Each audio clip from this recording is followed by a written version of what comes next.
CM ಸಿದ್ದರಾಮಯ್ಯಗೆ daring ಇದ್ರೆ ಅದನ್ನ ಮಾಡಬೇಕು. ಸಿದ್ದರಾಮಯ್ಯಗೆ ಜನಾರ್ದನ್ ರೆಡ್ಡಿ ಓಪನ್ ಚಾಲೆಂಜ್ ಹಾಕಿದ್ದಾರೆ.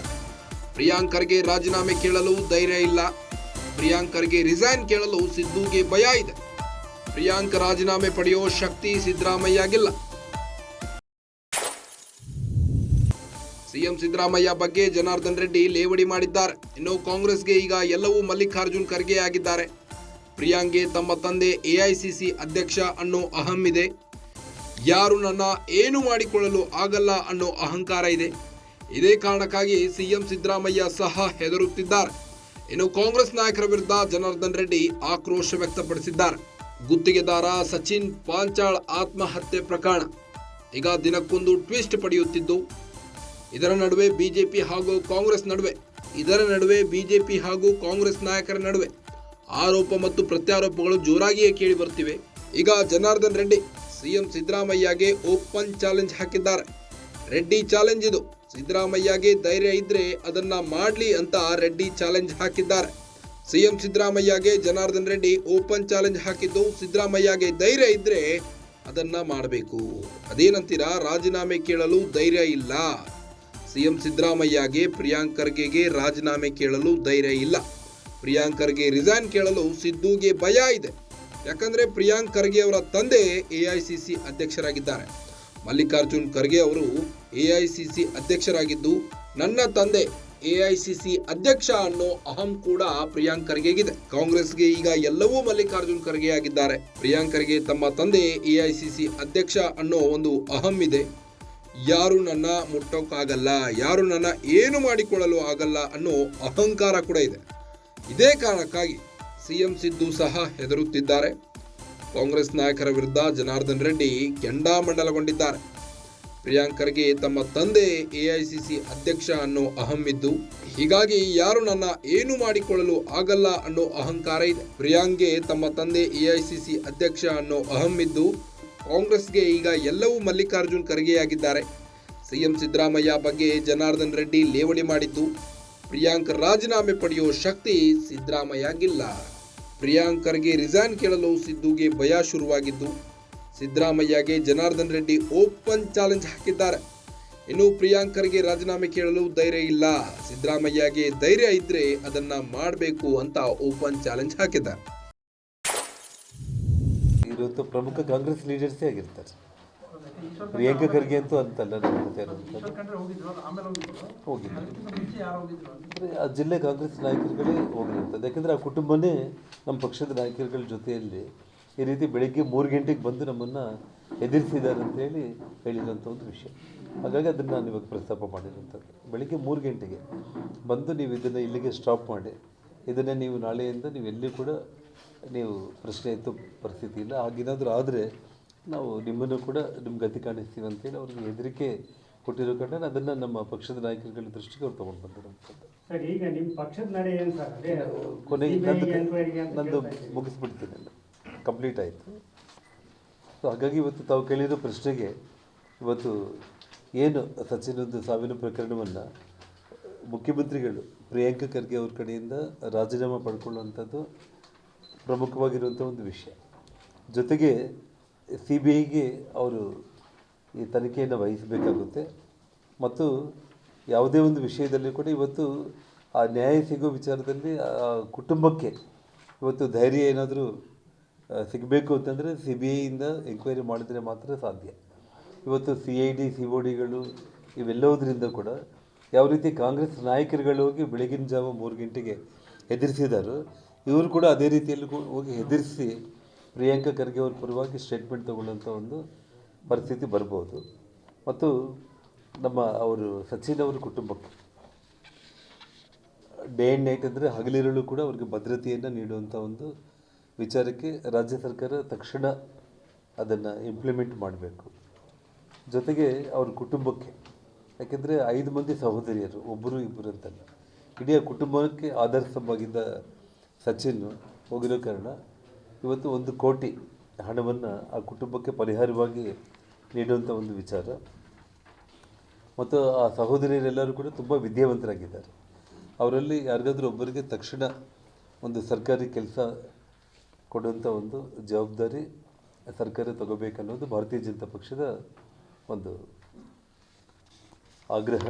ಜೊತೆಗೆ ಈ ವಿಷಯವನ್ನು ಈ ಎಲ್ಲ ನಮ್ಮ ಬೇಡಿಕೆಗಳನ್ನು ಅವರು ತಕ್ಷಣ ಒಂದು ಕ್ಷಣ ಕೂಡ ಡಿಲೇ ಮಾಡಿದ್ದೇನೆ ರಾಜ್ಯದ ಮುಖ್ಯಮಂತ್ರಿಗಳು ಕ್ರಮ ಕೈಗೊಂಡ್ರೆ ಒಂದಿಷ್ಟು ರಾಜ್ಯದ ಜನರ ಮುಂದೆ ಅವ್ರಿಗೊಂದು ಗೌರವ ಅನ್ನೋದು ಇರುತ್ತೆ. ಇಲ್ಲ ಅಂತಂದರೆ ಜನರೇ ಅವರನ್ನು ಕೆಳಗಿಳಿಸುವಂಥ ಒಂದು ಪ್ರಯತ್ನ ಮಾಡ್ತಾರೆ. ಬಳ್ಳಾರಿ ಅಂತೇಳಿ ಇಲ್ಲ ಸಲ್ಲದ ಆರೋಪಗಳನ್ನು ಮಾಡಿ ನಮ್ಮ ಬಗ್ಗೆ ಇವತ್ತು ಅವರೆಲ್ಲ ಏನು ಮಾಡಿದ್ದಾರೆ ಅನ್ನೋದು ಗೊತ್ತಿದೆ. ಆದರೆ ಇವತ್ತು ನಮ್ಮ ಕರ್ನಾಟಕದಲ್ಲಿ ಕಾಂಗ್ರೆಸ್ ಪಕ್ಷದ, ಯಾಕೆಂದರೆ ಅವ್ರಿಗೆ ಅಷ್ಟು ಒಳ್ಳೆಯ ಯೋಚನೆ ರಿಪಬ್ಲಿಕ್ ಅನ್ನೋ ವರ್ಡನ್ನು ಸಿದ್ದರಾಮಯ್ಯ ಅವರು ಏನು ಉಪಯೋಗಿಸಿದ್ರಲ್ಲ, ಇವತ್ತು ರಿಪಬ್ಲಿಕ್ ಆಫ್ ಮೈಸೂರು ಮುಡ ಹಗರಣದ ವಿಚಾರ ನಾವು ತಗೊಂಡ್ರೆ 5,000 ಕೋಟಿ ಹಗರಣ ಮುಖ್ಯಮಂತ್ರಿಗಳದ್ದು. ಸೊ ಅಲ್ಲಿ ರಿಪಬ್ಲಿಕ್ ಆಫ್ ಮೈಸೂರು ಅಂತ ಹೇಳ್ಬೋದು. ಮತ್ತು ರಿಪಬ್ಲಿಕ್ ಆಫ್ ಕನಕಪುರ ಅನ್ನುವಂಥದ್ದನ್ನ ಹೇಳಿರುವಂಥ ಒಂದು ವಿಚಾರ. ಇವತ್ತು ರಿಪಬ್ಲಿಕ್ ಆಫ್ ಬೀದರು ಗುಲ್ಬರ್ಗ ಎರಡನ್ನೂ ನಾವು ಸೇರಿಸ್ಕೋಬೇಕಾಗುತ್ತೆ. ಅಲ್ಲ, ಆದರೆ ಯಾದಗಿರಿ ಯಾಕೆಂದರೆ ಅದು ಗುಲ್ಬರ್ಗ ಅದನ್ನು ಕೂಡ ನಾವು ಆ್ಯಡ್ ಮಾಡ್ಕೋಬೇಕಾಗುತ್ತೆ. ಯಾಕೆಂದರೆ ಒಂದು ಟೈಮ್ನಲ್ಲಿ ಅಖಂಡ ಜಿಲ್ಲೆಯಾಗಿ ಇರುವಂಥದ್ದು ಆಗಿರೋ ಕಾರಣ. ಸೊ ಅದು ಅದನ್ನು ವಿಷಯ ಅದನ್ನು ಹೇಳ್ತೀನಿ ನೋಡಿ. ಯಾಕೆಂದರೆ ಅಲ್ಲಿ ಈಶ್ವರಪ್ಪ ಅವರ ಹೆಸರನ್ನು ಅವರು ಉಲ್ಲೇಖ ನೇರವಾಗಿ ಮಾಡಿದ್ರು ಅನ್ನೋದು ಕರೆಕ್ಟೇ. ಅದಕ್ಕೆ ಅವ್ರು ನೇರವಾಗಿ ರಾಜೀನಾಮೆಯನ್ನು ಕೊಟ್ಟರು. ಇಲ್ಲಿ ವಿಷಯ ಏನಾಗಿದೆ ಅಂತಂದರೆ ಪ್ರಿಯಾಂಕಾ ಖರ್ಗೆ ಬಹಳಷ್ಟು ಒಳ್ಳೆ ಮೇಧಾವಿ, ಬುದ್ಧಿವಂತ.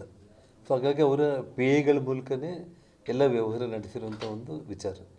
ಇವಾಗ ನಾನು ಅವರು ತಪ್ಪು ಮಾಡಿಲ್ಲ ಅನ್ನೋದೇ ನಿಜ ಆಯಿತು ಅಂತಂದರೆ ಇನ್ವೆಸ್ಟಿಗೇಷನ್ ಮಾಡಲಿಕ್ಕೆ ಭಾಳಷ್ಟು ಸಮಯನೂ ಬೇಕಾಗಿಲ್ಲ. ಈ ವಿಷಯದಲ್ಲಿ ಒಂದು CBI ಎಂಕ್ವೈರಿ ಆಗಿಬಿಟ್ರೆ, ಇವಾಗ ರಾಜುನ ಬಂಧನ ಮಾಡಿದರೆ ಕೇವಲ ಸಚಿನ್ ಒಬ್ಬರ ಕಡೆಯಿಂದನೇ ಅವ್ರಿಗೆ ಒತ್ತಡ ಹಾಕಿ ಅಮೌಂಟ್ ವಸೂಲಿ ಮಾಡೋ ಪ್ರಯತ್ನ ಮಾಡಿದ್ರೆ, ಅಥವಾ ಪ್ರಿಯಾಂಕಾ ಖರ್ಗೆ ಪರವಾಗಿ ಇನ್ನೆಷ್ಟು ಅವ್ಯವಹಾರಗಳನ್ನ ಇವರು ಮಾಡಿದ್ದಾರೆ ಅನ್ನೋದೆಲ್ಲದನ್ನು ಕೂಡ ಬಯಲಿಗೆ ಬರುತ್ತೆ.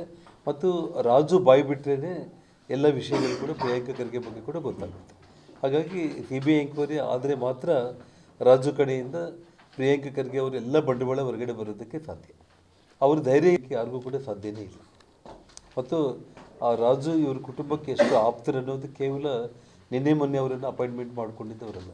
ಇಡೀ ಮಲ್ಲಿಕಾರ್ಜುನ್ ಖರ್ಗೆ ಅವರಿಂದ ಹಿಡಿದು ಪ್ರಿಯಾಂಕಾ ಖರ್ಗೆವರೆಗೂ ಇಡೀ ಆ ಕುಟುಂಬಕ್ಕೆ ಎಷ್ಟು ಆತ್ಮೀಯರನ್ನೋ ವಿಷಯ ತಮಗೆ ಆ ಭಾಗದಲ್ಲಿಲ್ಲ ಪ್ರತಿಯೊಬ್ಬರು ಒಂದು ಮನೆ ಮಾತದ್ದು ಅಷ್ಟೇ. ಓಕೆ, ಈಶ್ವರಪ್ಪನವರು ಒಬ್ಬ ಗುತ್ತಿಗೆದಾರ ಈ ರೀತಿ ಒಂದು ಡೆತ್ ನೋಟನ್ನು ಅವರು ಬರೆದಿರುವಂಥ ಒಂದು ವಿಚಾರದಲ್ಲಿ ತಕ್ಷಣ ಪಕ್ಷ ಅವ್ರ ಕಡೆಯಿಂದ ರಾಜೀನಾಮೆ ಪಡ್ಕೊಳ್ತು. ಅವ್ರ ತಪ್ಪು ಇಲ್ಲ ಅಂತಂದರೂ ಕೂಡ ಅವರು ಮತ್ತೆ ಅಧಿಕಾರ ವಹಿಸ್ಕೊಳ್ಳೋಂಥ ಒಂದು ಇದಕ್ಕೆ ಮುಂದಾಗಲಿಲ್ಲ ಅವರು. ಜೊತೆಗೆ ಹಿಂದೆ ಸಿದ್ದರಾಮಯ್ಯ ಅವ್ರ ಸರ್ಕಾರದಲ್ಲಿ ಕೂಡ ಜಾರ್ಜ್ ಅವರು DSP ಗಣಪತಿ ವಿಚಾರದಲ್ಲಿ ಅವ್ರ ಮೇಲೆ ಆರೋಪ ಬಂದಾಗ ಅವರು ರಾಜೀನಾಮೆಯನ್ನು ಕೊಟ್ಟರು. ಇನ್ವೆಸ್ಟಿಗೇಷನ್ ಆದಮೇಲೆ ಅವರು ಅದರಲ್ಲಿ ತಪ್ಪಿತಸ್ಥರು ಅಲ್ಲ ಅಂತಂದಮೇಲೆ ಅವರು ಮತ್ತೆ ಮಂತ್ರಿ ಆದರು ಅವರು. ಇವತ್ತು ಪ್ರಿಯಾಂಕಾ ಖರ್ಗೆ ಆ ರೀತಿ ರಾಜೀನಾಮೆ ಕೊಡುವಂಥ ಒಂದು ನೈತಿಕತೆಯನ್ನು ಅವರಾದರೂ ವಹಿಸಬೇಕಾಗಿತ್ತು, ಅಥವಾ ಈ ರಾಜ್ಯದ ಮುಖ್ಯಮಂತ್ರಿಗಳು ಅವ್ರ ಕಡೆಯಿಂದ ರಾಜೀನಾಮೆ ತಕ್ಷಣ ಪಡ್ಕೋಬೇಕಾಗಿತ್ತು. ಯಾಕೆಂತಂದರೆ ಇವತ್ತು ಪ್ರಿಯಾಂಕಾ ಖರ್ಗೆ ಜೊತೆಯಲ್ಲಿ ಈ ರಾಜ್ಯದ ಮುಖ್ಯಮಂತ್ರಿ ಆ ರೀತಿ ರಾಜೀನಾಮೆ ಪಡ್ಕೊಳ್ಳೋಷ್ಟು ಒಂದು ಧೈರ್ಯ ಮತ್ತು ಶಕ್ತಿ ಕೂಡ ಅವರಲ್ಲಿ ಇಲ್ಲ. ಕಾರಣ ಏನಂತಂದರೆ ಪ್ರಿಯಾಂಕಾ ಖರ್ಗೆ ಇವತ್ತು ತಾವೆಲ್ಲ ಮಾಧ್ಯಮ ಸ್ನೇಹಿತರು ಅಸೆಂಬ್ಲಿಯಲ್ಲಿ ಗಮನಿಸ್ತಾ ಇರ್ತೀರಿ, ಮುಖ್ಯಮಂತ್ರಿಯನ್ನು ಪ್ರಶ್ನೆ ಕೇಳಿದರೆ ಪ್ರಿಯಾಂಕಾ ಖರ್ಗೆನೇ ಎದ್ದು ಮಾತಾಡ್ತಾರೆ. ಗೃಹ ಮಂತ್ರಿಗಳ ಬಗ್ಗೆ ನಾವು ಪ್ರಶ್ನೆ ಕೇಳಿದರೆ ಪ್ರಿಯಾಂಕಾ ಖರ್ಗೆನೇ ಎದ್ದು ಮಾತಾಡ್ತಾರೆ. ಪ್ರತಿಯೊಂದು ವಿಷಯದಲ್ಲಿ ಏನಂದರೆ ಅವರ ತಂದೆ ಇವತ್ತು ಇಡೀ ದೇಶಕ್ಕೆ ಕಾಂಗ್ರೆಸ್ ಅಧ್ಯಕ್ಷರಾಗಿದ್ದಾರೆ ಅನ್ನುವಂಥ ಒಂದು ಸೊಕ್ಕು ಅಹಂಕಾರನ, ಅಥವಾ ನನ್ನನ್ನು ಯಾರೂ ಏನೂ ಮಾಡ್ಕೊಳ್ಳೋಕ್ಕಾಗಲ್ಲ, ಈ ಮುಖ್ಯಮಂತ್ರಿನೇ ಬೇಕಾದರೆ ನಮ್ಮ ಅಪ್ಪನೇ ಕಿತ್ತು ಬಿಸಾಕ್ಬೋದು, ಈ ಮುಖ್ಯಮಂತ್ರಿ ನನ್ನೆಲ್ಲಿ ಮಂತ್ರಿ ಸ್ಥಾನದಿಂದ ತೆಗಿಲಿಕ್ಕಾಗುತ್ತೆ ಅನ್ನೋ ದುರಹಂಕಾರ ಕೂಡ ಗೊತ್ತಾಗಲಿಲ್ಲ.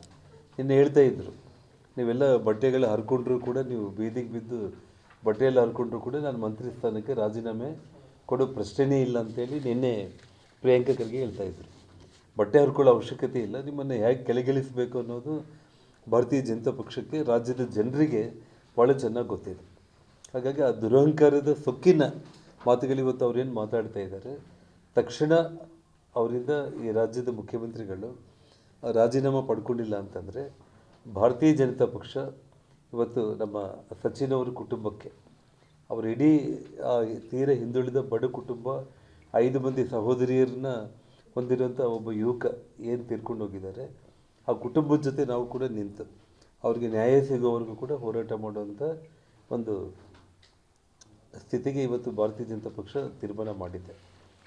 ಇದರಲ್ಲಿ ವಿಶೇಷ ಏನಂತಂದರೆ, ನಿಮಗೆ ಗಮನಿಸಬೇಕಾಗಿರೋ ತಾವೆಲ್ಲರೂ ಕೂಡ ಭಾಳ ಗಂಭೀರವಾಗಿ ಗಮನಿಸಬೇಕಾಗಿರುವಂಥ ಒಂದು ವಿಚಾರ ಅಂದರೆ, ಆ ಹುಡುಗ ಸಚಿನ್ ಇದು ಸಾಮಾಜಿಕ ಜಾಲತಾಣಗಳಲ್ಲಿ ಪೋಸ್ಟ್ ಹಾಕಿದ್ದಾನೆ. ಆದರೆ ನಾನು ಈ ರೀತಿ ಆತ್ಮಹತ್ಯೆ ಮಾಡ್ಕೊಳ್ತೀನಿ ಅಂತೇಳಿ ತಕ್ಷಣ ಅವರಿಬ್ಬರು ಸಹೋದರಿಯರು ಪೊಲೀಸ್ ಸ್ಟೇಷನ್ಗೆ ಧಾವಿಸಿ ಪೊಲೀಸವರಿಗೆ ಕಂಪ್ಲೇಂಟು ಕೊಟ್ಟಿದ್ದಾರೆ. ಕಂಪ್ಲೇಂಟು ರಿಜಿಸ್ಟರ್ ಮಾಡ್ಕೊಂಡಿಲ್ಲ. ಒಂದು ವೇಳೆ ಇಬ್ಬರು ಸಹೋದರಿಯರು ಹೋಗಿ ಹೇಳಿದ ತಕ್ಷಣ ಪೊಲೀಸರು ಕನಿಷ್ಠ ಪಕ್ಷ ಅವರು ಇಮ್ಮಿಡಿಯೇಟಾಗಿ ಆ ಮೊಬೈಲ್ ನಂಬರನ್ನು ಟ್ರ್ಯಾಕ್ ಮಾಡಿದರೆ, ಒಂದು ವೇಳೆ ಆ ಹುಡುಗ ಆತ್ಮಹತ್ಯೆ ಮಾಡಿಕೊಳ್ಳೋ ಯೋಚನೆಯಲ್ಲಿದ್ದಾಗ ಆ ಸಮಯದಲ್ಲಿ ಏನಾದರೂ ಕೂಡ ಹೋಗಿ ಮನವರಿಕೆ ಮಾಡಿ ಆ ಹುಡುಗನ ಬದುಕು ಉಳಿಸ್ಬೋದಾಗಿತ್ತು. ಆದರೆ ಪೊಲೀಸರು ಆ ಪ್ರಯತ್ನ ಮಾಡೋದನ್ನು ಬಿಟ್ಟು ಆ ಇಬ್ಬರು ಸಹೋದರಿಯರನ್ನು ಕೂಡ ತುಂಬ ಒಂದು ಹೀಯಾಳಿಸಿ ಅವ್ರ ಬಗ್ಗೆ ತುಂಬ ಕೆಟ್ಟದಾಗಿ ನಡ್ಕೊಂಡು ಬಾಯಿಗೆ ಬಂದಂಗೆ ಅವ್ರನ್ನ ಬೈದು ವಾಪಸ್ ಕಳಿಸಿದ್ದಾರೆ. ಕಂಪ್ಲೇಂಟ್ ಕೂಡ ರಿಜಿಸ್ಟರ್ ಮಾಡ್ಕೊಂಡಿಲ್ಲ.